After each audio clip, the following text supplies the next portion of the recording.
দেশজুড়ে বইছে ঈদ আনন্দ। জাতীয় ঈদগাহে একসঙ্গে ঈদের নামাজ আদায় করলেন রাষ্ট্রপতি, প্রধানমন্ত্রী। দেশ জাতির কল্যাণে দোয়া। প্রধানমন্ত্রীর সঙ্গে ঈদ শুভেচ্ছা বিনিময় করতে যমুনায় জনস্রোত। প্রত্যাশিত বাংলাদেশ গড়তে সবার সহযোগিতা কামনা। ঈদের দিনেও কালবৈশাখী ঝড়ের আশঙ্কা। 15 অঞ্চলে বয়ে যেতে পারে ঝড়। নদীবন্দরে 1 নম্বর সংকেত।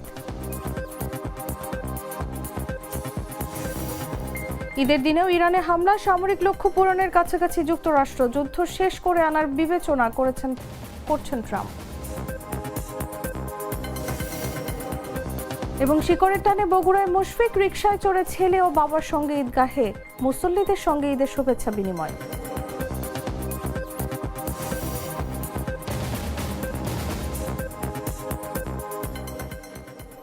দর্শক সবাইকে ঈদ মোবারক। আমন্ত্রণ জানাচ্ছি দুপুর 3টা নিউজে। সাথে আছি আমি তাসলিমা তিথি। টুইন লেমন ও অ্যান্টিব্যাকটেরিয়াল ফর্মুলা বাসনকে চকচকে জীবাণুমুক্ত করে আমাদের দেয় গ্লিটার গ্যারান্টি। চলে যাচ্ছি পুরো খবরে।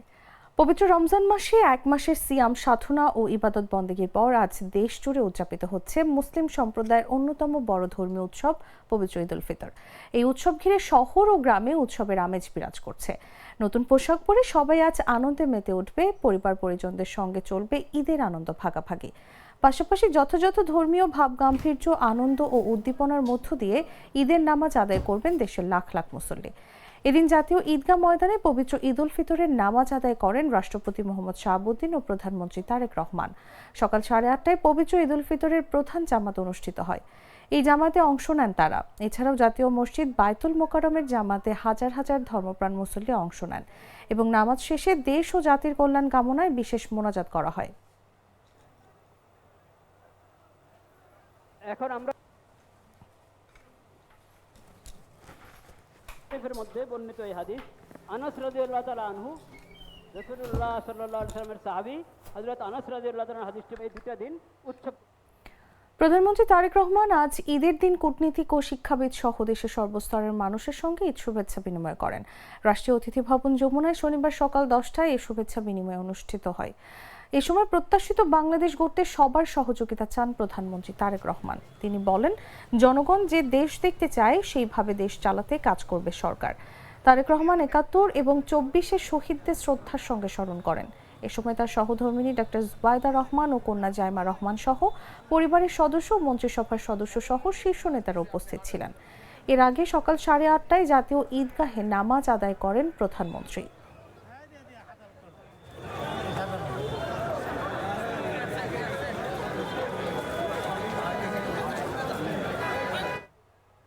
নিজ নির্বাচনী আসন ঢাকা 15-এ ঈদ উল ফিতরের নামাজ আদায় করেছেন জাতীয় সংসদের বিরোধী দলীয় নেতা ও জামায়াতের আমির ডক্টর শফিকুর রহমান। শনিবার সকাল 8টায় মিরপুর 7 ফিট সংলগ্ন মণিপুর স্কুল অ্যান্ড কলেজের মাঠের ঈদ জামাতে অংশ নেন তিনি। হিংসা বিদ্বেষ ভুলে নতুন বাংলাদেশ করতে সকলকে ঐক্যবদ্ধ হয়ে কাজ করতে সময় আহ্বান জানান ডক্টর শফিকুর রহমান। দেশ গঠনে যার যার অবস্থান থেকে কাজ করার আহ্বানও জানালেন তিনি। জামায়াত আমির আরো বলেন, দুনিয়া ও আখিরাতের জন্য জীবন গঠন করতে হবে, তবেই আল্লাহর সন্তুষ্টি অর্জন সম্ভব। বঙ্গবন্ধুদের কাছে, জুলাই যোদ্ধাদের কাছে, নির্বিশেষে বাংলাদেশের মুক্তিকামী সমস্ত মানুষের কাছে আমরা যে সময় শান্তিতে এখানে ঈদের নামাজটা আদায় করলাম, আজকে গাজা, ফিলিস্তিন, ইরাক, মধ্যপ্রাচ্যের বিভিন্ন দেশ, আমাদের পার্শ্ববর্তী কাশ্মীর, তারপরে মিন্দানাও, জুলু, ইরিত্রিয়া, সোমালিয়া, এগুলার দিকে যদি তাকান তাহলে দেখবেন যে আসলে তাদের সেই ঈদের আনন্দ নেই। আল্লাহ তাআলা তাদেরকে যেন মানবতাবোধ দান করে, মানুষ যেন শান্তি পায়। মহান আল্লাহর দরবারে দোয়া করি, আল্লাহ যেন মজলুমের সহায় হন, জালিমের বিরুদ্ধে আল্লাহ যেন মজলুমকে সাহায্য করেন। ভোরের কুয়াশা কাটতে না কাটতেই জনসমুদ্রে পরিণত হয় ঐতিহাসিক শোলাকিয়া ঈদগাহ ময়দান। দেশের সবচেয়ে বড় ও প্রাচীন ঈদ জামায়াতে এবার অংশ নিলেন 6 লাখেরও বেশি মুসল্লি, যা সাম্প্রতিক সময়ের মধ্যে অন্যতম বৃহৎ সমাগম হিসেবে দেখা হচ্ছে।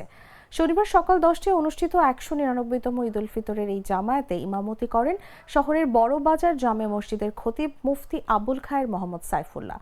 ধর্মীয় ভাবগাম্ভীর্য ও কঠোর নিরাপত্তার মধ্যে শান্তিপূর্ণভাবে সম্পন্ন হয় জামায়াত। জেলা প্রশাসক ও শোলাকিয়া ঈদগাহ পরিচালনা কমিটির সভাপতি মোহাম্মদ আসলাম মোল্লা জানান, দেশ বিদেশ থেকে আগত লাখো মুসল্লির অংশগ্রহণে এবারে জামায়াত ছিল নজিরবিহীন। তিনি বলেন, স্মরণকালে সবচেয়ে বেশি মুসল্লি এবারের জামায়াতে উপস্থিত ছিল। প্রশাসনের সব রকমের নিরাপত্তায় শান্তিময় জামাত অনুষ্ঠিত হয়েছে। ঈদের আগের দিন থেকেই কিশোরগঞ্জমুখী মানুষের ঢল নামে দেশের 64 জেলা ছাড়াও বিভিন্ন উপজেলা থেকে দলে দলে মুসল্লিরা ছুটে আসেন শোলাকিয়ায়। কেউ আত্মীয়ের বাসায়, কেউ মসজিদে, আবার অনেকে খোলা আকাশের নিচে রাত কাটান শুধু একসঙ্গে ঈদের নামাজ আদায়ের আকাঙ্ক্ষায়।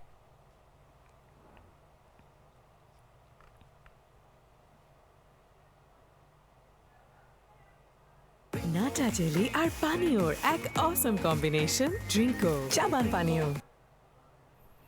দক্ষিণ এশিয়ার সর্ববৃহৎ ঈদগাহ দিনাজপুরের ঐতিহাসিক গোড়ে শহীদ ময়দানে লাখো মুসল্লির অংশগ্রহণে ঈদ উল ফিতরের জামাত অনুষ্ঠিত হয়েছে। শনিবার দক্ষিণ এশিয়ার সবচেয়ে বড় ঈদগাহ মিনার ময়দান হিসেবে পরিচিত গোড়ে শহীদ ময়দানে এবার ঈদের নামাজ আদায় করেছেন কিশোরগঞ্জ, বাগেরহাট, নীলফামারী, পঞ্চগড়, ঠাকুরগাঁও, ঢাকা ও গাজীপুর থেকে আসা বেশ কয়েকজন মুসল্লি। তবে এবার রাতে ঝড় বৃষ্টি হওয়ার কারণে দক্ষিণ এশিয়ার বৃহত্তম এই ঈদগাহ ময়দানে মুসল্লিদের উপস্থিতি ছিল অপেক্ষাকৃত কম। প্রতিটি পাড়া মহল্লায়, মসজিদ ও ছোট ছোট মাঠগুলোতে ঈদের জামায়াত অনুষ্ঠিত হয়েছে। এর আগে সকাল 6টা থেকে মুসল্লিরা সমবেত হতে শুরু করেন ঈদগাহে। ঠিক 9টায় শুরু হয় নামাজ। এখানে ইমামতি করেন জাতীয় ইমাম সমিতি দিনাজপুরের সভাপতি মাওলানা মতিউর রহমান কাশেমী। নামাজ শেষে দেশ, জাতি, মধ্যপ্রাচ্য ও মুসলিম উম্মাহ সহ 71 ও 24 শহীদ ও আহতদের জন্য শান্তি কামনা করে মোনাজাত করা হয়। আপনাদের জন্য এখানে উপযুক্ত পরিবেশ তৈরি করার জন্য জেলা প্রশাসন, পৌরসভা এবং জেলা পরিষদ কাজ করবে। এই মাঠে জেলা প্রশাসন, পৌরসভা এবং জেলা পরিষদের যারা মাঠে প্রস্তুতির জন্য কাজ করেছে তাদের সকলকে আন্তরিক ধন্যবাদ জানাচ্ছি। সম্মানিত উপস্থিতি, আমরা জানি দেশপ্রেম নির্মাণের হবে। নবীজি বলেছেন দেশপ্রেম নির্মাণের হবে, দেশপ্রেম নির্মাণের হবে। আসুন আমরা দেশপ্রেম উদ্বুদ্ধ হয়ে আমরা পরিবার থেকে শুরু করে রাষ্ট্রীয় পর্যায়ে সকল পর্যায়ে আমরা দেশের প্রচলিত নিয়ম কানুন অনুসরণ করে কোরআন এবং হাদিসের আলোকে আমরা জীবন করি। সবাই ঈদের দিন ঢাকা সহ দেশের 15টি অঞ্চলের উপর দিয়ে বয়ে যেতে পারে সর্বোচ্চ 60 কিলোমিটার পর্যন্ত কালবৈশাখী ঝড়। এজন্য এসব অঞ্চলের অভ্যন্তরীণ নদী বন্দরগুলোকে 1 নম্বর সতর্ক সংকেত দেখাতে বলা হয়েছে। শনিবার ভোর 5টা থেকে দুপুর 1টা পর্যন্ত দেশের অভ্যন্তরীণ নদী বন্দরগুলোর জন্য আবহাওয়ার পূর্বাভাসে এ তথ্য জানানো হয়েছে। এতে বলা হয়, পাবনা, টাঙ্গাইল, ঢাকা, ময়মনসিংহ, যশোর, কুষ্টিয়া, ফরিদপুর, মাদারীপুর, খুলনা, বরিশাল, পটুয়াখালী, নোয়াখালী, কুমিল্লা, চট্টগ্রাম এবং সিলেট অঞ্চলের উপর দিয়ে পশ্চিম বা উত্তর পশ্চিম দিক থেকে ঘন্টায় 45 থেকে 60 কিলোমিটার বেগে বৃষ্টি বা বজ্র বৃষ্টি সহ অস্থায়ীভাবে ঝোড়ো হাওয়া বয়ে যেতে পারে। এসব এলাকার নদীবন্দরগুলোকে 1 নম্বর সতর্ক সংকেত দেখাতে বলা হয়েছে। আজ সকাল থেকেই ঢাকার আকাশ মেঘলা, সকাল 7:45 থেকে কোথাও কোথাও গুঁড়ি গুঁড়ি বৃষ্টিও হচ্ছে। দেশের দক্ষিণাঞ্চলেও গত রাত থেকে বৃষ্টি হচ্ছে বলে জানিয়েছেন পটুয়াখালীর 10 মিনার একজন বাসিন্দা।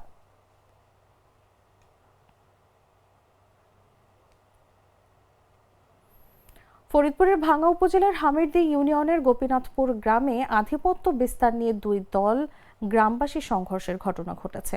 এতে উভয় পক্ষের অন্তত 10 জন আহত হয়েছেন। এ সময় 15 থেকে 20টি বাড়িঘর ভাঙচুর ও লুটপাট করা হয়।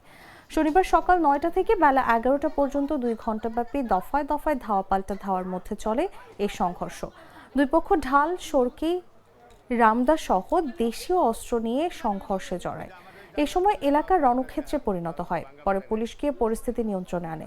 ঘটনাস্থল থেকে পুলিশ বেশ কিছু দেশীয় অস্ত্র উদ্ধার করেছে। পুলিশ ও স্থানীয় সূত্রে জানা যায়, উপজেলার গোপীনাথপুর গ্রামের ইসমাইল মুন্সি ও চুন্নু মিয়ার মধ্যে দীর্ঘদিন ধরে এলাকায় আধিপত্য বিস্তার নিয়ে বিরোধ চলে আসছিল। বৃহস্পতিবার দিনগত রাত 12:30টার দিকে আধিপত্য বিস্তারকে কেন্দ্র করে দুই গ্রুপের মধ্যে সংঘর্ষের ঘটনা ঘটে। এ সময় অন্তত 12 জন আহত হন। এর জের ধরে ঈদের নামাজ শেষে দুই পক্ষের মধ্যে আবারও সংঘর্ষের ঘটনা ঘটে।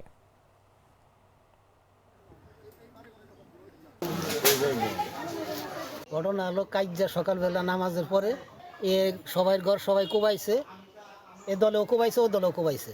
এখন হলো আমরা পার্শ্ববর্তী এলাকার লোক আইসে এই দুরন্ত কাইজা আমরা ফিরেই দিছি।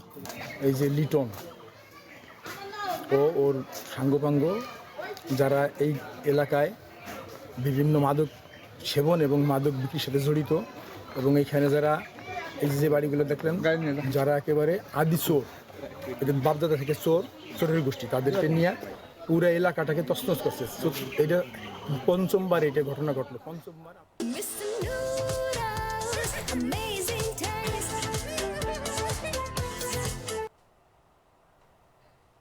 জানাবো আন্তর্জাতিক সংবাদ।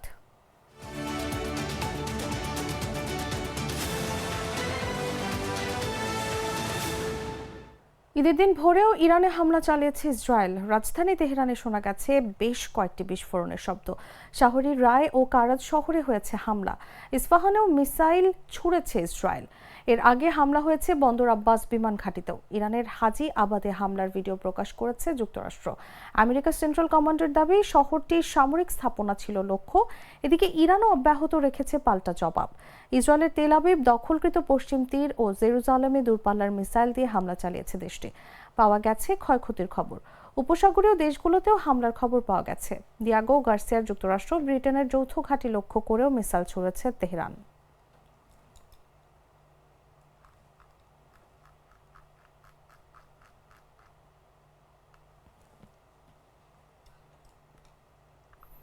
মধ্যপ্রাচ্যের সংঘাত ছাপিয়ে এবার ভারত মহাসাগরে অবস্থিত কৌশলগতভাবে অত্যন্ত গুরুত্বপূর্ণ ব্রিটিশ মার্কিন যৌথ সামরিক ঘাঁটি দিয়েগো গার্সিয়ার দিকে দুটি মধ্যম পাল্লার ব্যালিস্টিক ক্ষেপণাস্ত্র নিক্ষেপ করেছে ইরান।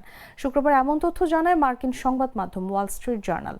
সংবাদ মাধ্যমটির প্রতিবেদনে বলা হয়েছে, নিক্ষিপ্ত ক্ষেপণাস্ত্র দুটির কোনোটিই ঘাঁটিতে আঘাত হানতে পারেনি।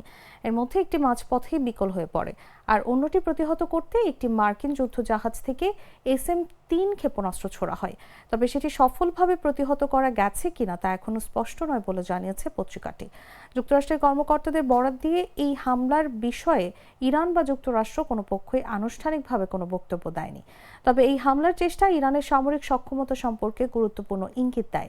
দিয়েগো গার্সিয়া ইরান থেকে প্রায় 4000 কিলোমিটার দূরে অবস্থিত, যা গত মাসে ইরানের পররাষ্ট্রমন্ত্রী আব্বাস আরাকচি ঘোষিত 2000 কিলোমিটার পাল্লার সীমার দ্বিগুণ।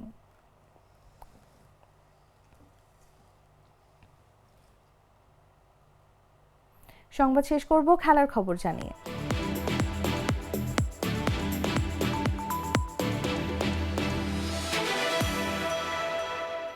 জাতীয় দলের তারকা ক্রিকেটার মুশফিকুর রহিম বরাবরই শিকড় সন্ধানী। এবারের ঈদ উল ফিতরও তিনি পালন করছেন নিজের জন্মস্থান বগুড়ায়। শনিবার সকালে রিকশায় চড়ে ছেলেকে সঙ্গে নিয়ে ঈদগাহ মাঠে নামাজ পড়তে যান সাবেক এই অধিনায়ক। বগুড়ার ধরমপুর মাটিডালি নাজিমউদ্দিন জিলাদার ঈদগাহ ময়দানে ঈদের নামাজ আদায় শেষে উপস্থিত মুসল্লিদের সঙ্গে ঈদের শুভেচ্ছা বিনিময় করেন এবং অসহায় মানুষের মাঝে দান করেন মুশফিক। এর আগে সকালে পরিবারের সদস্যদের নিয়ে পারিবারিক কবরস্থান জিয়ারত করেন তিনি। ঈদের আনন্দ ভাগাভাগি করে নেওয়া প্রসঙ্গে সবাইকে ঈদ মোবারক জানিয়ে মুশফিকুর রহিম বলেন, ঈদের আনন্দ পরিবারের পাশাপাশি আত্মীয় স্বজন ও গরিব মানুষদের সঙ্গে ভাগাভাগি করে নেওয়া উচিত।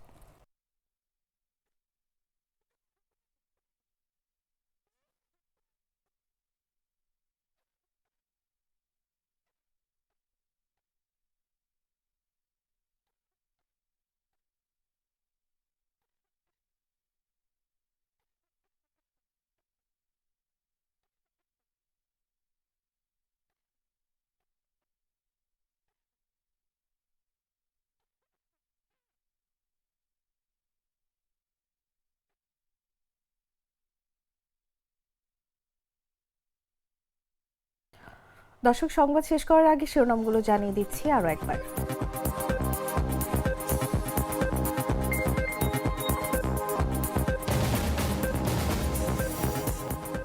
দেশজুড়ে বইছে ঈদ আনন্দ। জাতীয় ঈদগাহে একসঙ্গে ঈদের নামাজ আদায় করলেন রাষ্ট্রপতি, প্রধানমন্ত্রী। দেশ জাতির কল্যাণে দোয়া। প্রধানমন্ত্রীর সঙ্গে ঈদ শুভেচ্ছা বিনিময় করতে যমুনায় জনস্রোত। হিংসা বিদ্বেষ ভুলে দেশ গঠনে ঐক্যবদ্ধ হয়ে কাজ করার আহ্বান জামায়াত আমিরের। ঈদের দিনেও কালবৈশাখী ঝড়ের আশঙ্কা। 15 অঞ্চলে বয়ে যেতে পারে ঝড়। নদীবন্দরে 1 নম্বর সংকেত।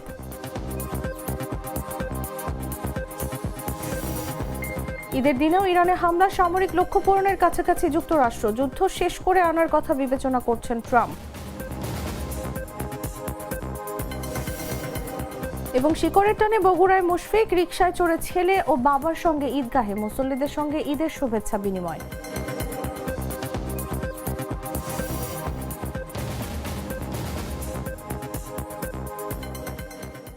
দর্শক, এই ছিল এখনকার মতো। প্রতি মুহূর্তের সর্বশেষ খবর জানতে ভিজিট করুন jagonews24.com। ফলো করুন আমাদের ভেরিফাইড ফেসবুক পেজ এবং সাবস্ক্রাইব করুন জাগো নিউজের ইউটিউব চ্যানেল। ধন্যবাদ সবাইকে।